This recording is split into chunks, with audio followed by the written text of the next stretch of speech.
రాయదుర్గం పట్టణంలోని ఏపీఎస్ఆర్టీసీ కార్యాలయం ముందు 73వ ఎంప్లాయీస్ యూనియన్ ఆవిర్భావ దినోత్సవ వేడుకలు గురువారం ఘనంగా నిర్వహించారు. ఏపీపీ టీడీ ఎంప్లాయీస్ యూనియన్ ఆధ్వర్యంలో దినోత్సవ వేడుకలు నిర్వహించారు. నూతన అధ్యక్షునిగా TDP party town convener Pasupuletti రాజును ఎన్నుకున్నారు. ఏఐటీయూసీ అనుబంధ సంఘ నాయకులు పెద్ద ఎత్తున పాల్గొన్నారు.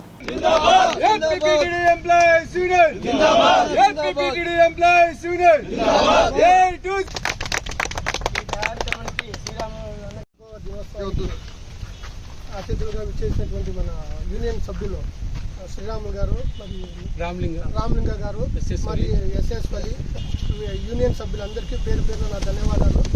ఈరోజు ఎంప్లాయీస్ యూనియన్కి గౌరవాధ్యక్షుడిగా ఎన్నుకున్నందుకు అందరికీ నా పేరు పేరున ధన్యవాదాలు తెలియజేస్తున్నాను. రాబోయే రోజుల్లో మా సహకారం ఉంటే గిన, మా అవసరం ఉంటే గిన ఖచ్చితంగా మీకు మా పార్టీ తరఫున సాయం చేశామని కూడా తెలియజేస్తున్నాను. రాబోయే రోజుల్లో ఏదైనా సమస్య ఉన్నా కానీ మా దృష్టికి వస్తే ఖచ్చితంగా ఆ సమస్యను పరిష్కరించడానికి ప్రయత్నిస్తామని చెప్పి తెలియజేసుకుంటాం. పసుపులెట్టి రాజు తెలుగుదేశం ప్రభుత్వం వాళ్ళ అధికారంలో ఉంది. ఆయన నూతనంగా ఈరోజు ఎన్నుకోవడం కూడా హర్ష వ్యక్తం చేస్తున్నాం మేమంతా. ఎందుకంటే ఒక నమ్మకం ఉంది, తెలుగుదేశం పార్టీ అంటే ఒక నమ్మకం ఉంది. ఆ నమ్మకం ఏమంటే గతంలో ప్రభుత్వం అధికారంలో ఉన్నప్పుడు కూడా డిపో కోసం చాలా రకాలుగా సహకరించింది. మళ్ళీ ప్రభుత్వం మారిన తర్వాత వైసీపీ ప్రభుత్వంలో ఏ ఒక్క పని కూడా ముందుకు పోలే.